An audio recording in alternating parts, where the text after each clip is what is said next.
Welcome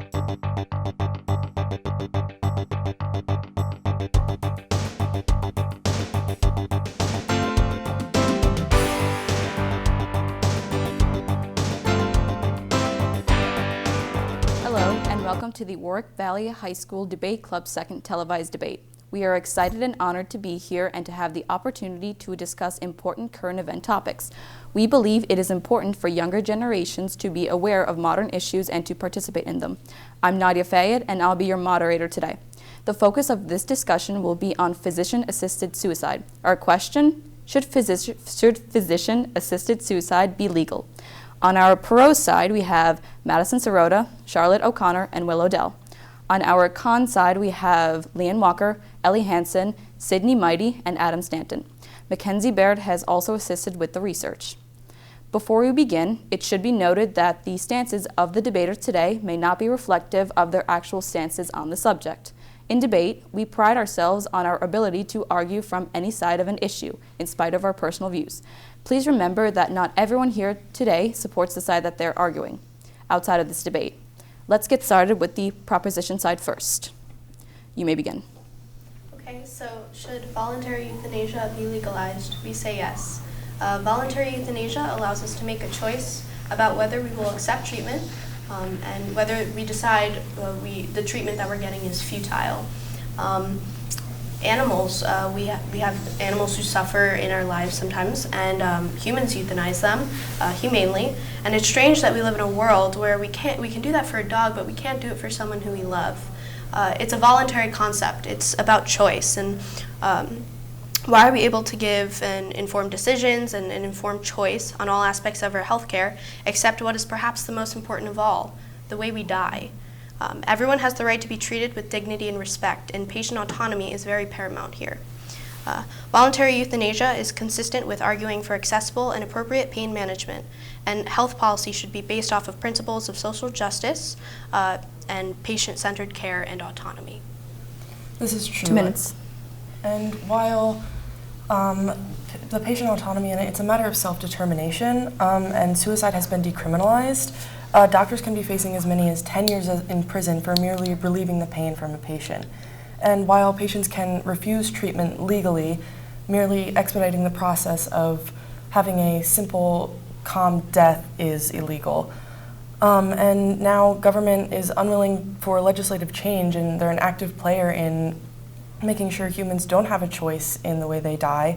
And it's lawful for people to make an advance directive, but you can refuse treatment, but you cannot, you cannot expedite your own death. Okay, so also just something to add on to Charlotte, state power. These states are controlling our lives. We talk about our choice. I mean, this is 2018, and we get to decide what we want to do with ourselves, and why should the state have to impose on our choices about the way that we go? It's simply just unconstitutional. We have our rights, we have our First Amendment to do what we want to do with ourselves, and the state is just an active player in making sure that we don't get that choice. The law has moved on in various ways to make euthanasia legal, but unfortunately it's only legal in very few states. Meaning patients have to go far across the country just to have a peaceful death with their family. I attest. Thank you.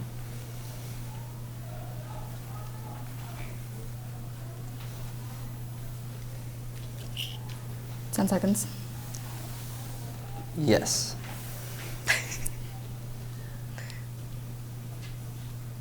Okay, we're going to take our first break, but the debate is just getting started, so don't go away.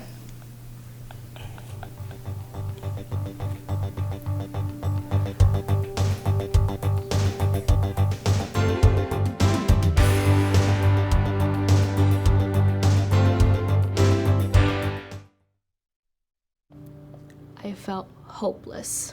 Because you said rude things about my work, I started to question my own voice. I know it was a joke, but it still hurt me. Because of your negative comments online, I've almost quit doing the one thing that makes me happiest in life. Because you shared something about me that was private, I felt embarrassed. Because you said hi to me on the first day of school, I felt included and I knew that I was going to be okay. Because of you sharing your story with me, I feel comfortable sharing my own. Because you were there when I was coming out, you helped me regain my confidence. I'm still here today because of you.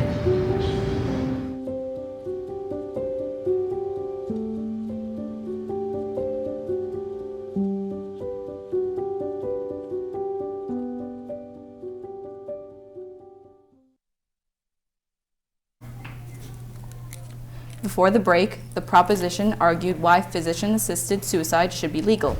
The opposition will now have 3 minutes to respond. You may begin. Okay, so the question was, legalized suicide, should physicians-assisted suicide be legal? And our side is no, it should not be.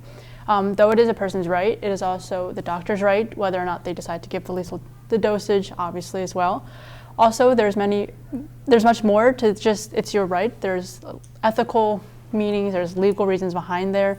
And, the person might always not be in the right state of mind. So there's many factors playing into it. Just to blatantly say we should legalize it for someone's right is kind of unfeasible in saying the outcomes that it may bring. Mm-hmm. Yeah, one of the most prominent ethical points is that legalizing assisted suicide, specifically for people with mental conditions, it basically accepts that some suicides are okay. Assisted suicide creates a mixed message regarding suicide and creates a confusing double standard.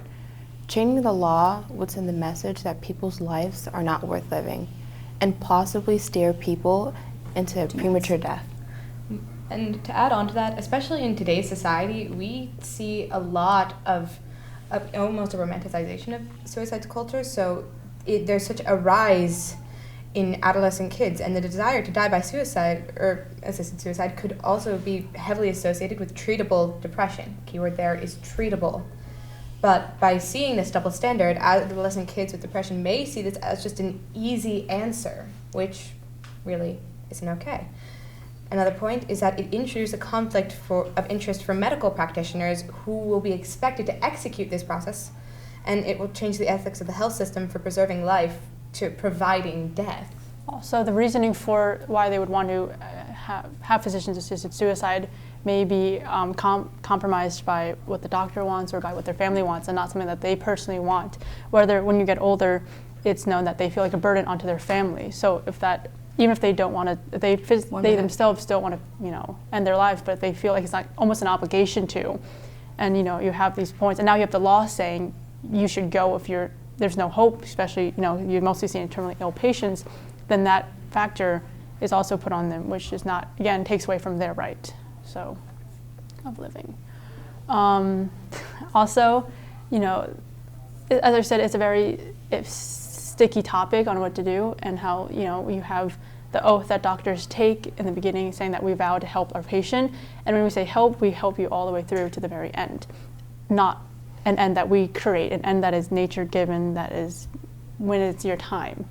If you are terminally ill, then you have that grace period of realizing what life is truly about, and taking that away is, whether they like it or not, that period is there for you to reflect and be with your loved ones for a set time. And just to kind of close this off, as Leanne said, sometimes it feels more like an obligation. That, plus, as we said earlier, the rising depression amongst adolescents could just feel like an easy answer or an obligation, rather than an actual needed choice for people who are terminally ill. Okay, so, and now a short break while the proposition prepares their response.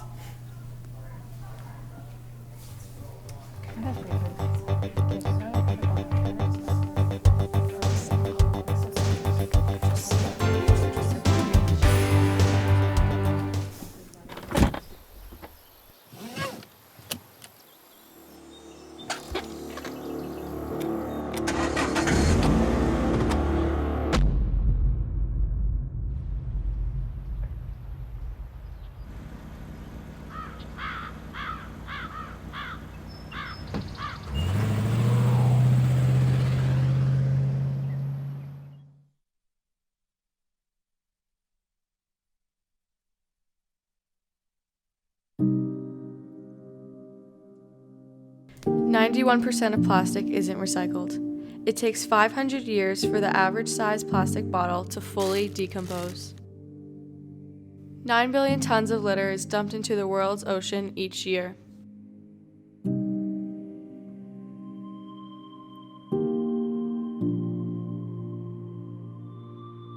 Change starts with you. Pick up after yourself.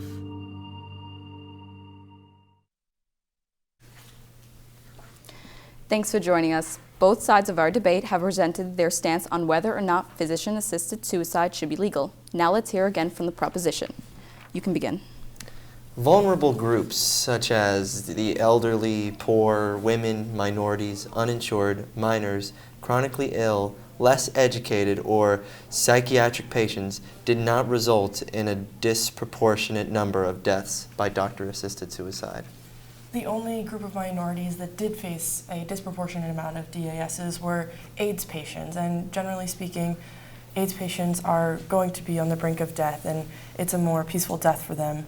Further, the Hippocratic Oath, a more modern representation of it is to help the patient no matter what the doctor has to do. So granting terminally ill patients informed requests to end life peacefully at times amid surroundings of their choosing does not violate the oath.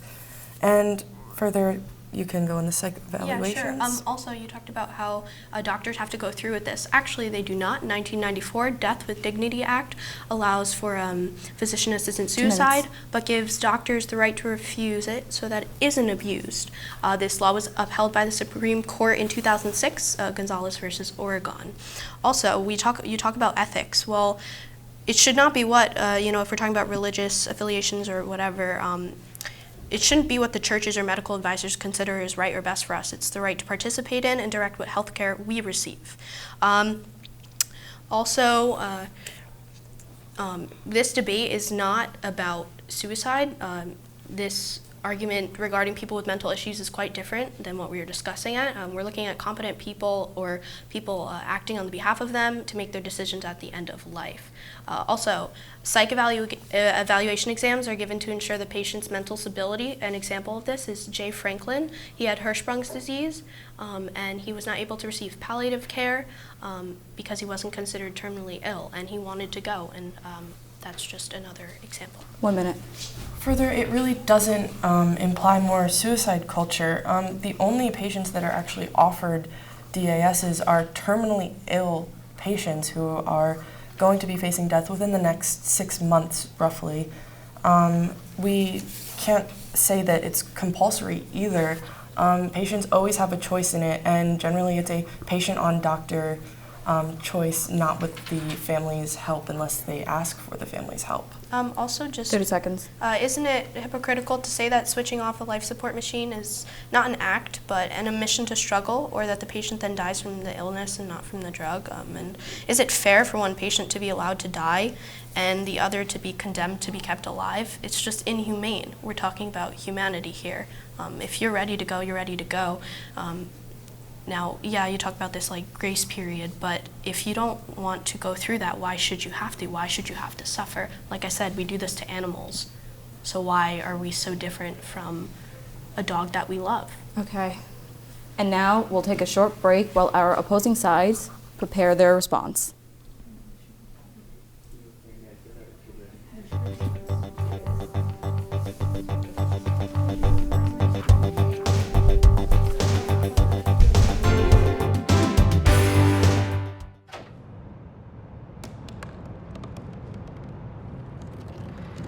They said I couldn't dream. Called me a piece of trash and swore that's all I'd ever be.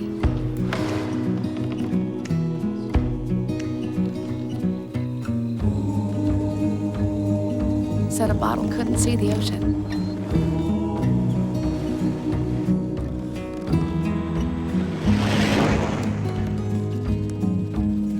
Give up. Go back to the dumpster. But I didn't listen. I made my way.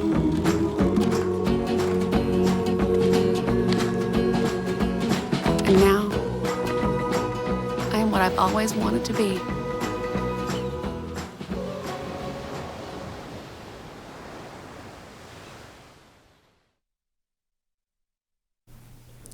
Welcome back to the debate. With eager ears waiting in our audience, our opposing team will now give their response. You have 2 minutes. You can start. For a person who is terminally ill, proper palliative care should be provided. If it's not, well, then you're basically, I guess you could say, putting money over a human's life. And a lot of people spend money for dogs, so why can't? Are you, if people say you can't afford palliative care, then are you saying that money is more important than how a human feels? Are you saying that, there isn't proper treatment just because they can't afford it? Also, the Death with Dignity Act, as you brought up, if we do refuse treatment, that's also saying that they would only go home and do a more painful death to themselves if they truly believe that they can't live. And for a doctor to send a patient home without proper, without treatment, without something aware of them, then that's also not our problem. And as it was discussed, you said that this has nothing to do with depression. Unfortunately, we can't ignore the message that this is sending to our cultures. As a suicidal person sees that the law has been changed, legalized physician-assisted suicide, they're going to see legal suicide. We can't ignore the fact that that will have a large impact on us. You discussed how there may be no way for them to get better, and so therefore they don't have to go through the grace period of from the time when they're diagnosed with their prognosis and their actual death. But in fact, in 1928, a scientist named Alexander Fleming created a miracle drug named penicillin, which has helped millions of people throughout the years. And so my point is, although there is the chance that you might actually die because of that prognosis, every day new things are being developed, new medicines, new ways of surviving are being developed for you to survive. Also, there's also the idea of euthanasia without consent, again, enforced by doctors. Doctors are people, and they do have mistakes, misprognosis. Things aren't always the way it seems. So the option of suicide should not be, okay, I'm dying, let's go straight to this. There's other options. And now another short break as our proposition prepares their final response. Okay.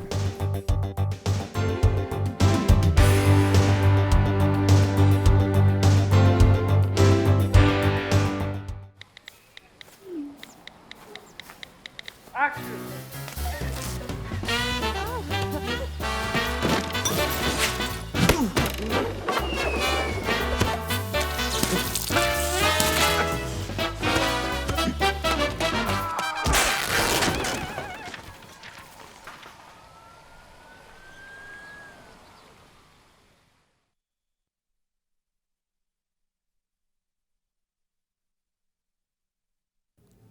Sexual abuse is an experience kids shouldn't have to deal with. Sadly, it's a terrifying reality for all too many. There's a sexual crime committed against children under 18 every 8 minutes, and 9 out of 10 never say anything. Many of the crimes are witnessed, but those who see it don't interfere because they think it's not their business. It is their business. If you see a sexual abuse crime, speak up. If you or someone you know is dealing with abuse, call 1-800-656-HOPE.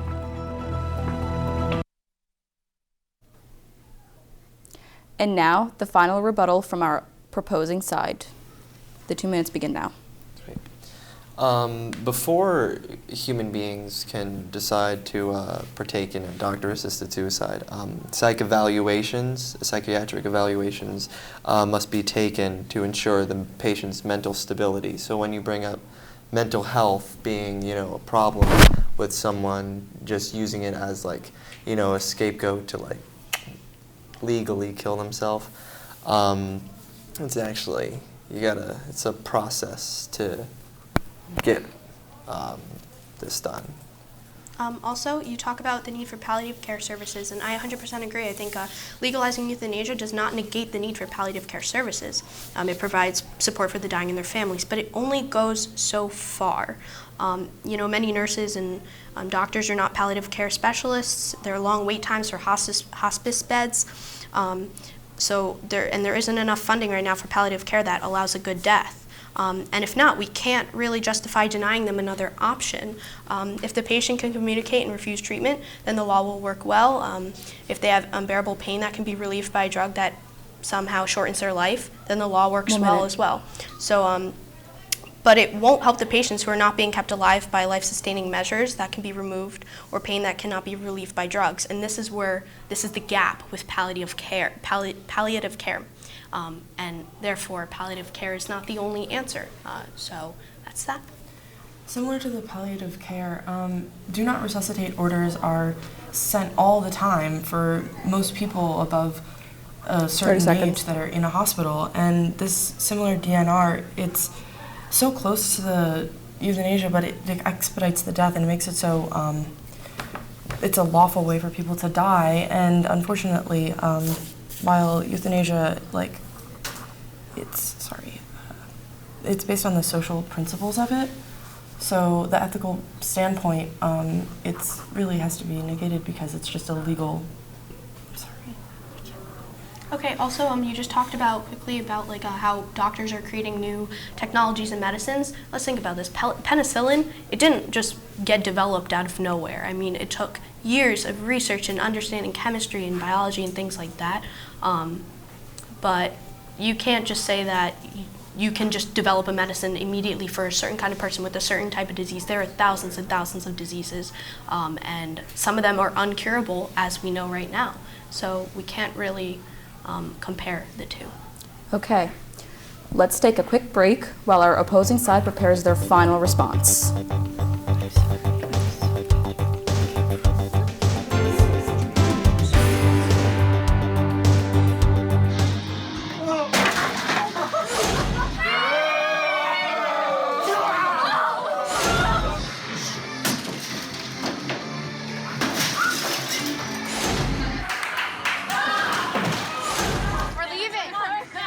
Most party fouls are pretty dumb. But if you decide to drink and drive underage, you could lose your license and your freedom.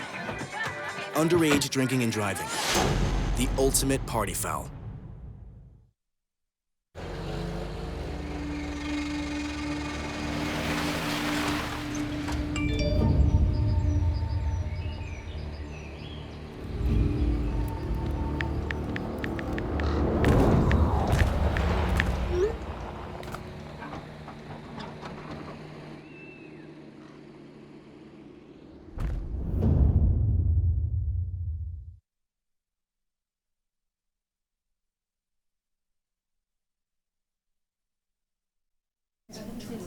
Our opposing team will now give their final response.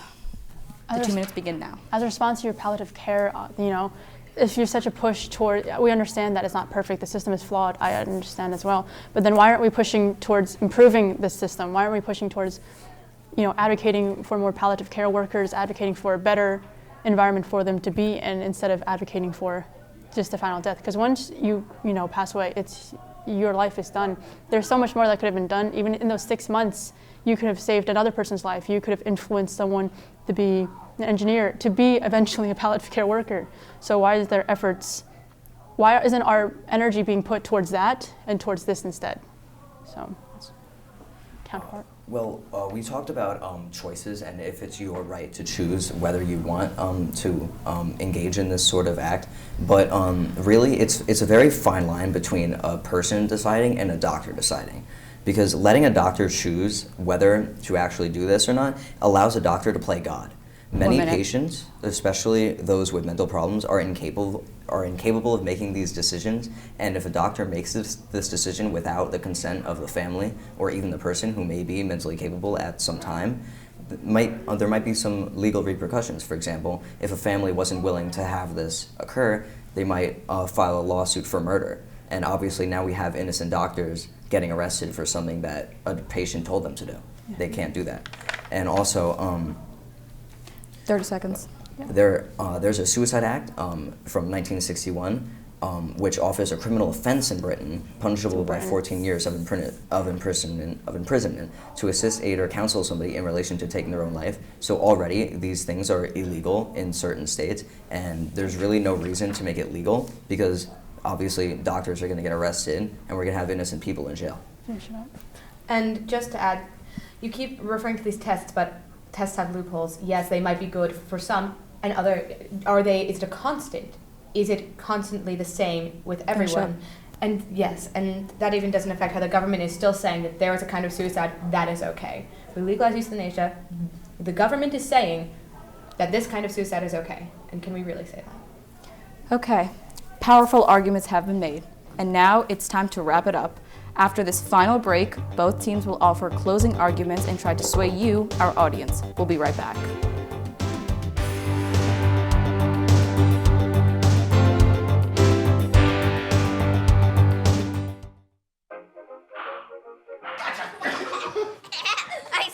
I surrender. All right, pal. Hey, Dad. Do we have a gun? What's that? Do we have a gun? Why do you ask that, kiddo? Can I play with it? No, absolutely not. It's not a toy. You know that. Anyway, I need it to protect you, your sister, and Mom. But what about the 8 kids who get shot every day by mistake? Where'd you hear that? Where do you keep it? It's hidden. I bet it's on the top shelf of the closet, under your sweatshirts. Is it loaded? Remember when I found my Christmas gifts? You always told me to be curious. No. No, that's not what I meant. And when it's just me and Mom, I could use the gun to protect her. No, Justin, I promise. I'm always here for you. But Dad, you're not always here.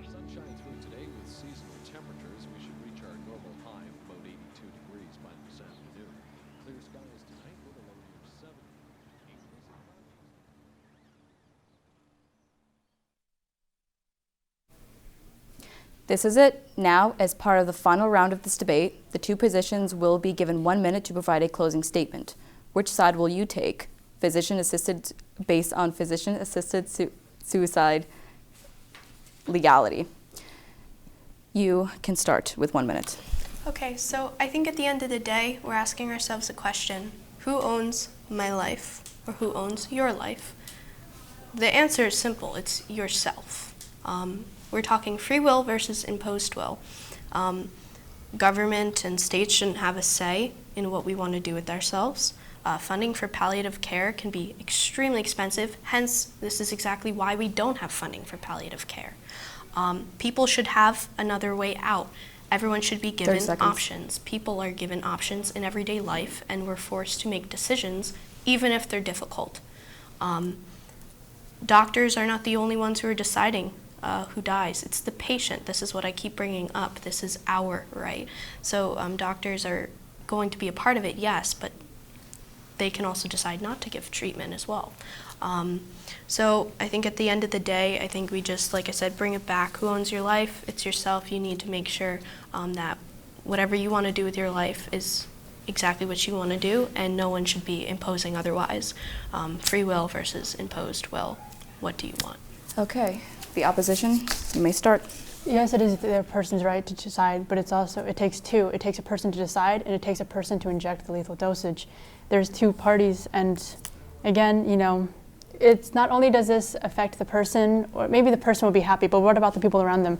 What about the world around them? The meeting, saying that this is okay is saying that your stride for, coming with cures for these incurable diseases, coming up with solutions is just out the window, saying, okay, because why do I need to work hard on this if my patient is just going to pass away? So where's the drive is gone, affecting others. And it may be true that people have their free will and they have their choice, but again, many people that are mentally incapable of making these choices shouldn't be allowed to, because then they'll make destructive decisions that may end their lives when they really don't. They could have a sore throat and want to kill themselves, when really it's no problem at all.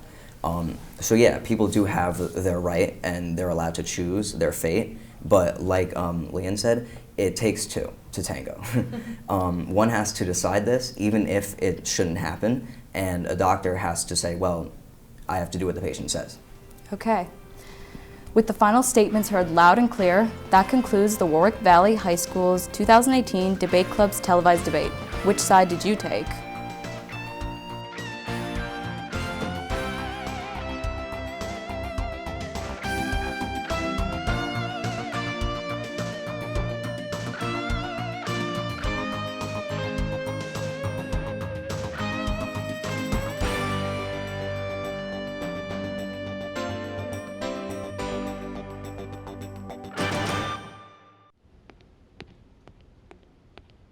There.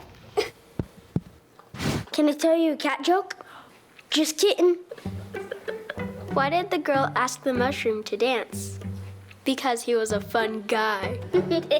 What do you call a pig that knows karate? Pork chop. Why was the basketball court all wet? Why? Because the players kept dribbling all over it. Can I tell you another one? So how does a tissue dance? Put a little boogie on it. What's Beethoven's favorite fruit? Banana. What is a boxer's favorite drink? Fruit punch.